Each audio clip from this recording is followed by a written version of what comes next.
মধ্যপ্রাচ্যের দেশ ওমানে মারা যাওয়া একই পরিবারের 4 ভাইয়ের মরদেহের দাফন নিজ এলাকা চট্টগ্রামের রাঙ্গুনিয়ায় সম্পন্ন হয়েছে। বুধবার বেলা 11টার দিকে রাঙ্গুনিয়া লালানগর স্কুল মাঠে জানাজা শেষে পারিবারিক কবরস্থানে তাদের একসঙ্গে দাফন করা হয়।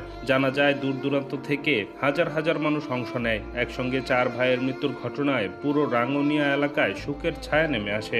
পরিবার জুড়ে নেমে আসে শোকের মাতম। জানাজায় ইমামতি করেন নিহতের একমাত্র ভাই এনামুল হক, যিনি স্থানীয় একটি মাদ্রাসার শিক্ষক। জানাজার আগে অশ্রুসিক্ত কণ্ঠে তিনি উপস্থিত মানুষের কাছে তার ভাইদের জন্য ক্ষমা প্রার্থনা করেন।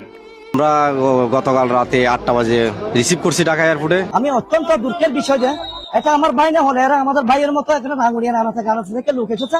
আমি এক নজর তাদেরকে দেখতেছি, তখন জানাজা পড়তেছি, কিন্তু আত্মা যেন শান্তি পেয়েছে। যখন ওরা চলে গেছে তখন আমরা অনেকটা খুশি ছিলাম। ওরা আসার সময় এই ঘটনা হয়ে গেছে, আমাদের খুব দুঃখ বিষয়। বেশিরভাগ সময় এই ধরনের ঘটনায় মরদেহ বাংলাদেশে আনতে আনতে বেশ কিছুদিন পার হয়ে যায়।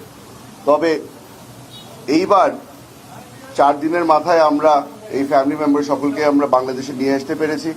সেই কারণে ওনাদেরকে আমি ধন্যবাদ জানাচ্ছি।